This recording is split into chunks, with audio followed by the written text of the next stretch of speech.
I just wanna see the sunshine fall down on me.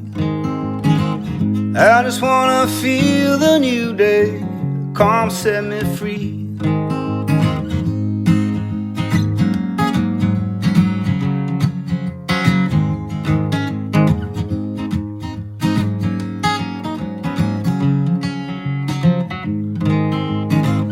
I just wanna hear the laughter in the distant breeze. Let's get together now and make some memories, so we could do it all over again. Yeah, we could do it all over again. So we could do it all over, do it all over, do it all over again. I just wanna spend these moments letting them go by. I couldn't make a bad move, baby, even if I tried. I just wanna hold this feeling forever if I can. All we need is you and me, yeah, and some oxygen. And we could do it all over again. Yeah, we could do it all over again. So we could do it all over, do it all over, do it all over again, yeah, yeah.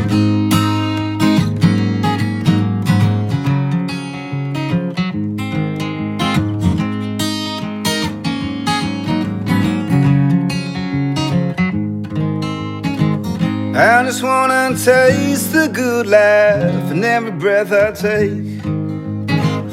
We could watch another day break if you're still awake. We could do it all over again. Yeah, we could do it all over again. Yeah, we could do it all over, do it all over, do it all over again. And again, we could do it all over again. So we could do it all over again. Yeah, we could do it all over, do it all over, do it all over again. I just wanna see the sunshine fall down on me.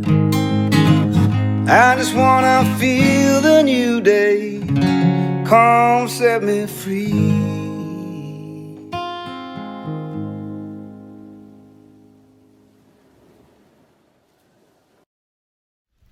Good morning, everyone. Welcome to our online Sunday service here at the Hilltop Center for Spiritual Living. I'd like to welcome you all here this morning. And if it's your first time joining us, no matter what path you're on, we just want you to know that you belong here. And we are grateful for you to join us here this morning. And for those of you that have not been able to join us, that I have not seen in a long time, at the center, just want you to know that we missed you and love you, and know that you will be back with us soon.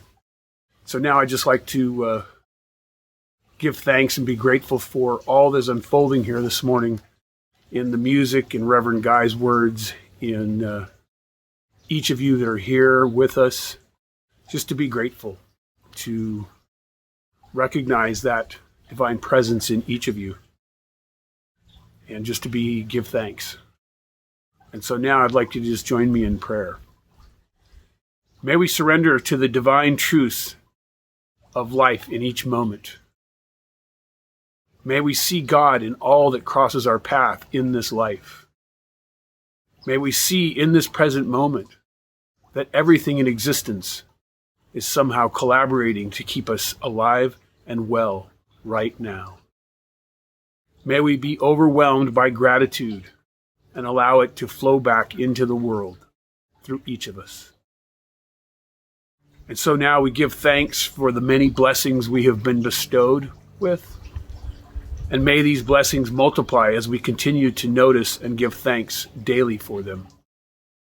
For I know gratefulness is our path to new creations. And so it is. And so our reading this morning comes from Thomas Merton. To be grateful is to recognize the love of God in everything He has given us. And He has given us everything. Every breath we draw is a gift of His love. Every moment of existence is a grace, for it brings with it immense graces from Him. Gratitude, therefore, takes nothing for granted, is never unresponsive, is constantly awakening to new wonder, and to praise of the goodness of God.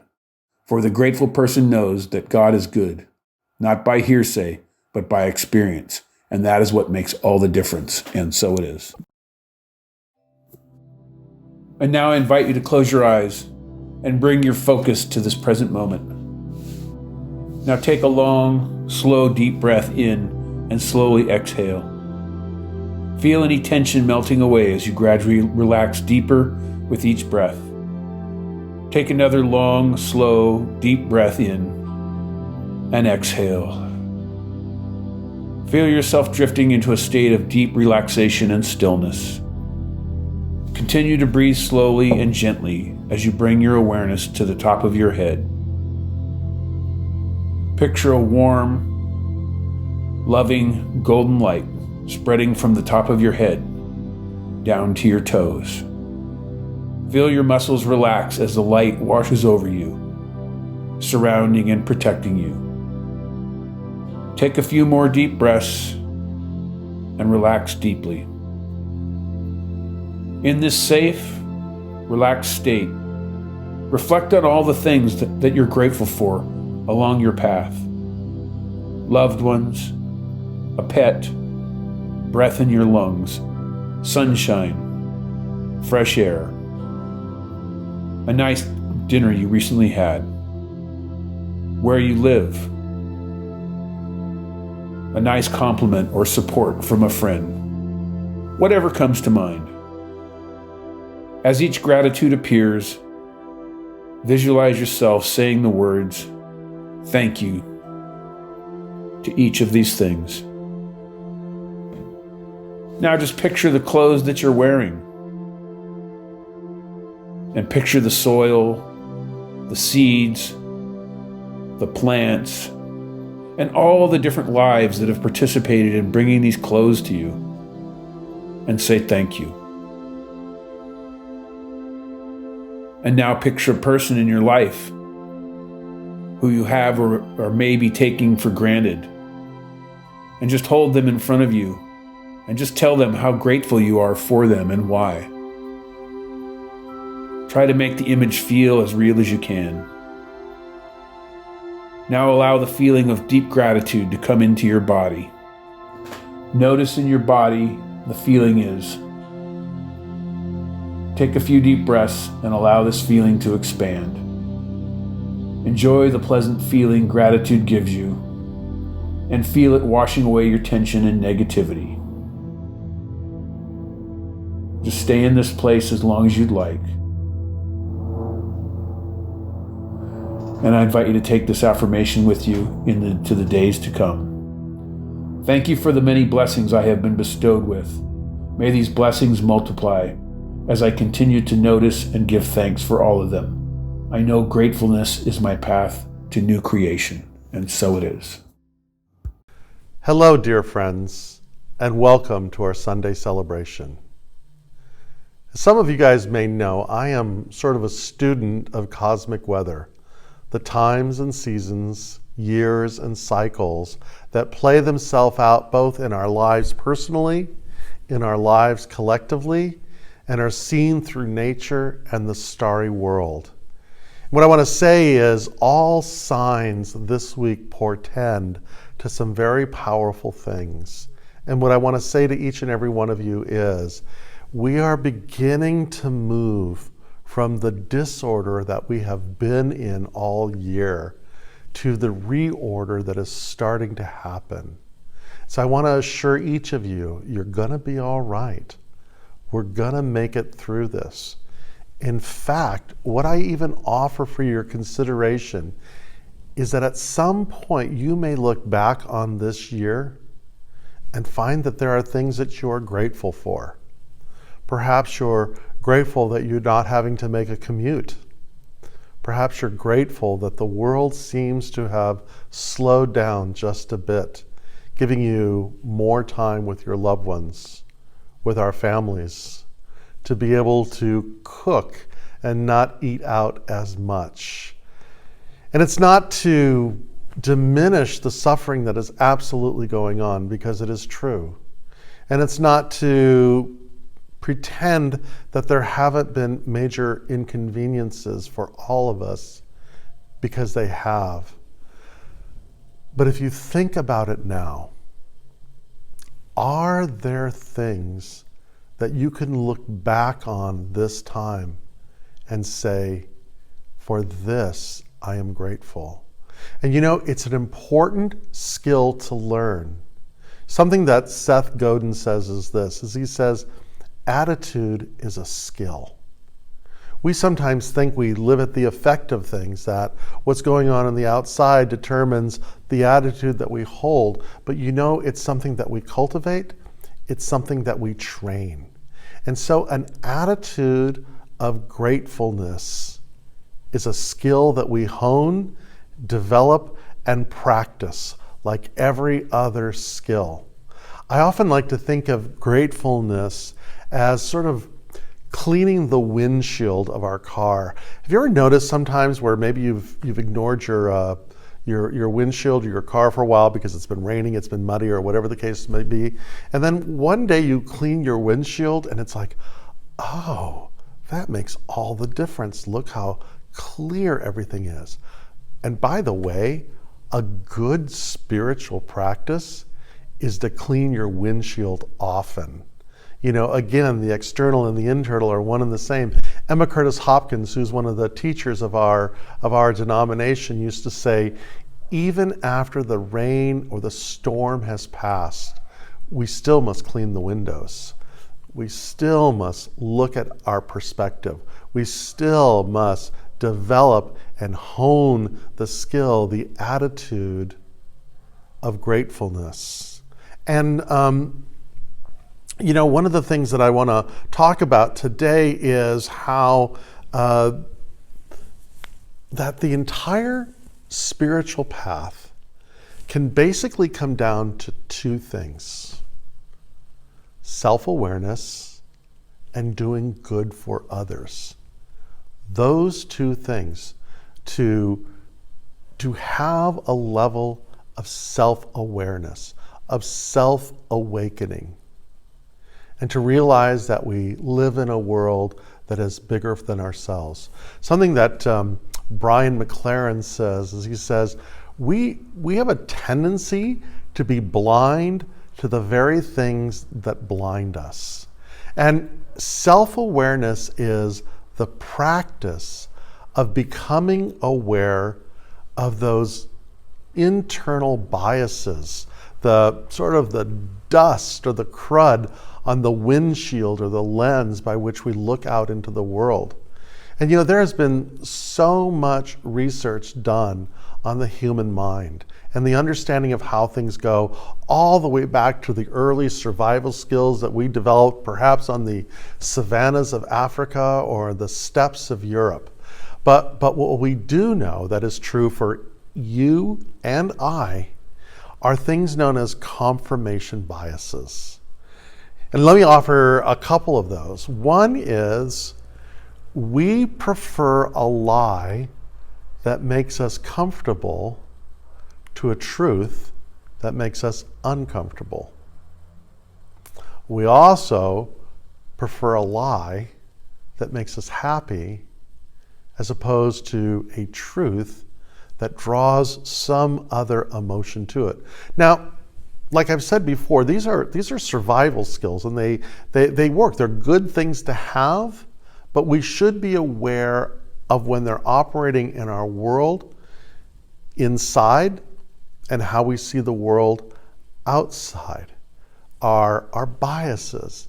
And so the art of self-awareness is being aware of the biases that we hold and how those biases hold us back from living our life to the full experience of who we've been created to be, and holding us back from the opportunity to give and receive love. And so, you know, something that I love that St. Paul says in his letter to the Thessalonians, and they were a community that was experiencing a lot of strife and a lot of things, and it's a beautiful letter, but toward the end of the letter, he has this line that I absolutely think is a great mantra for all of us to practice. He says this: rejoice always, pray continually, and give thanks for all circumstances. Rejoice always, pray continually, and give thanks in all circumstances. And so I don't think that this is the practice of denial or being servile or not allowing ourselves to be honest with ourselves, but it's skills that we develop. To rejoice always is to hold an attitude of expansion, to be able to look at the world as an incredible gift and an opportunity, as opposed to a drudgery or something that's been going on. And and that's the thing, think about this time that we've gone through. Have you been able to find moments of joy? Perhaps the closeness of who you've been with, or slowing down enough to appreciate nature. The other thing is to pray continually. And I think about that, I don't think it's like beating our breasts or rolling our beads or any of those things. But as Emerson says, prayer is the contemplation of the facts of life from the highest point of view.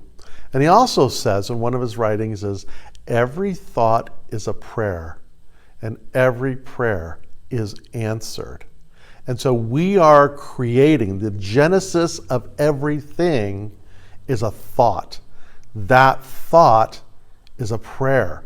It's taking place in our mind, and it's a skill to practice that, to reflect. And it may look like saying, I'm not going to dwell on the past, but only look in gratefulness.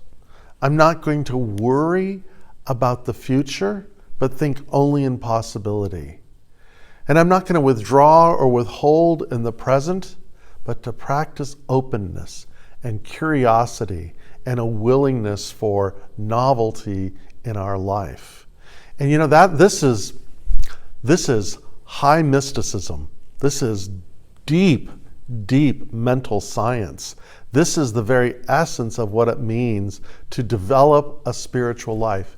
And I think what it does is it gives us a sense of meaning. Something that I'm a follower of this guy by the name of Donald Miller, and I heard him lecturing, and he was talking about Viktor Frankl, and I remember Viktor Frankl from college, right? Remember Man's Search for Meaning? But he talks about something, Viktor Frankl was a psychiatrist or psychologist who lived through the Holocaust. He was also a contemporary of Sigmund Freud. And something that Sigmund Freud said, Sigmund Freud says is that what motivates us, what gets us up and out of bed in the morning is our desire for pleasure.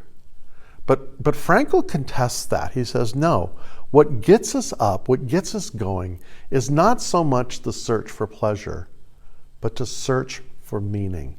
That as human beings, you and I have this deep yearning, this echo in our soul that wants to find meaning.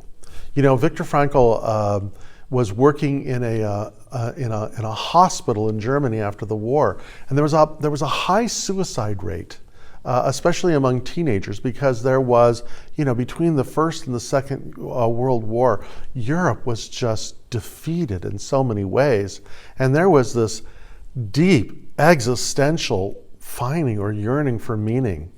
And Frankl developed 3 skills that give us a sense of meaning. And I want to offer them to you today. And the first skill is this. It's to do something, to create something, to commit yourself to bring something in the world. Maybe that's being a good parent. Maybe that's building a garden. For each of us, this is our vocation, right? This is our call. And it's something that we find that we enjoy, that we love. It's to create something. And the second skill is this, is what he calls to find a level of redemption or good in the suffering. So let me give an example.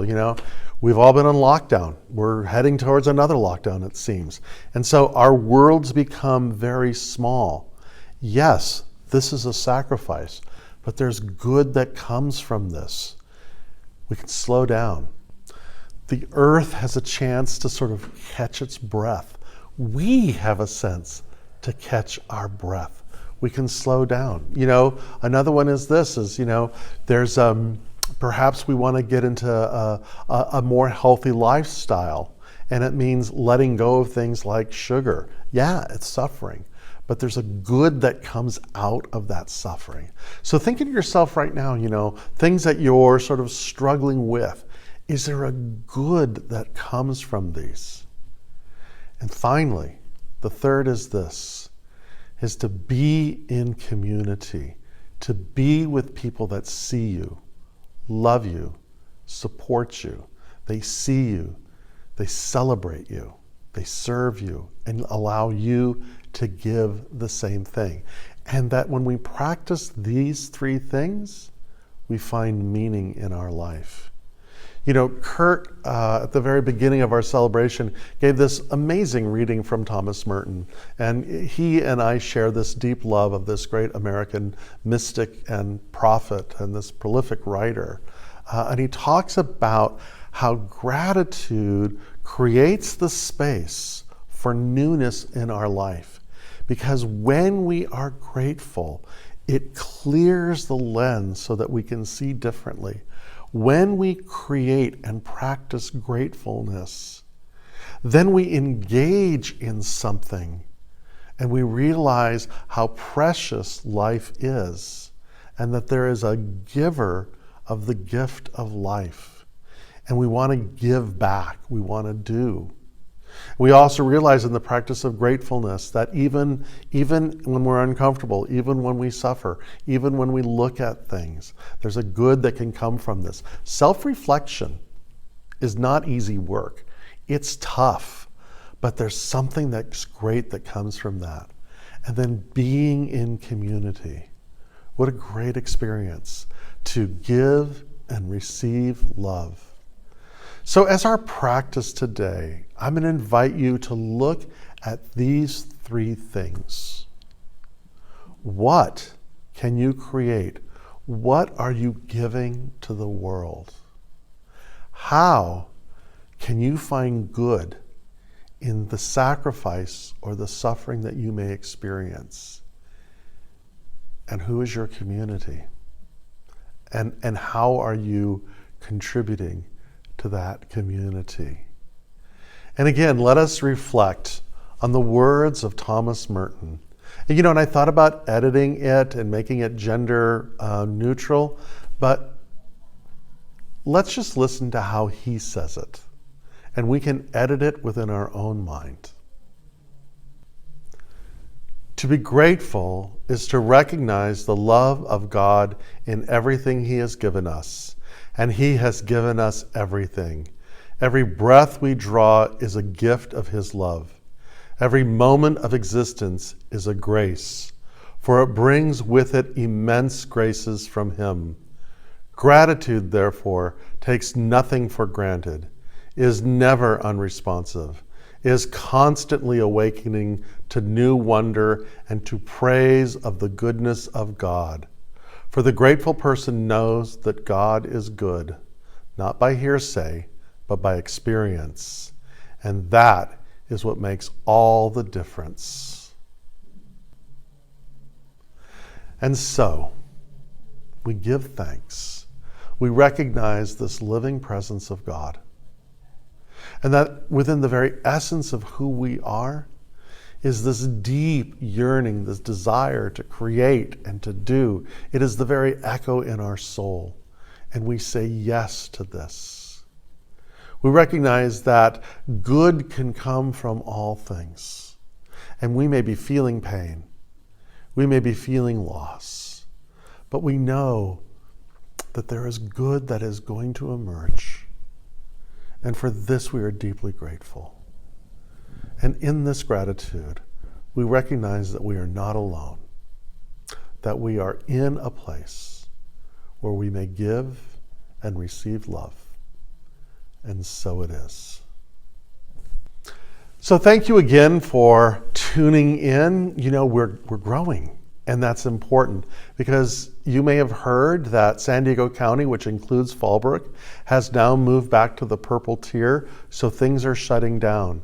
This Sunday and the following Sunday will be, weather permitting, the last of our live services, and we're going strictly into virtual.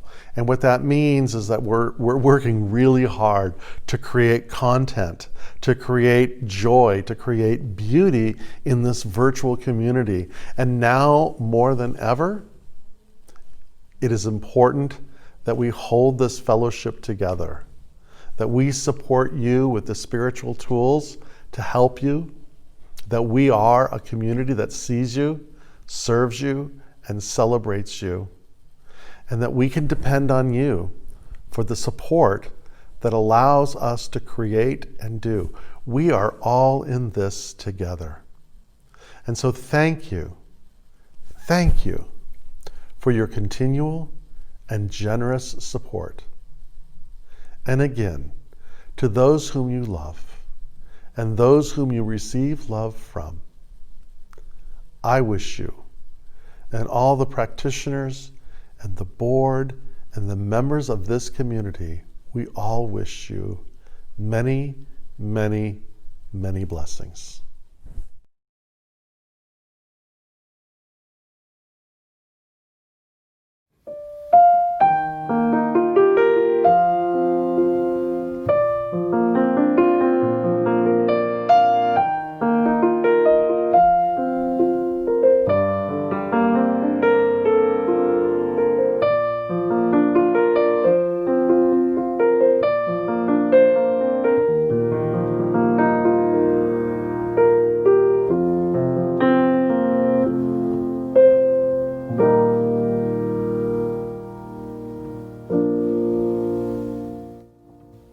In this moment, in this place, I remember who I am, letting fear and worry fall away from me.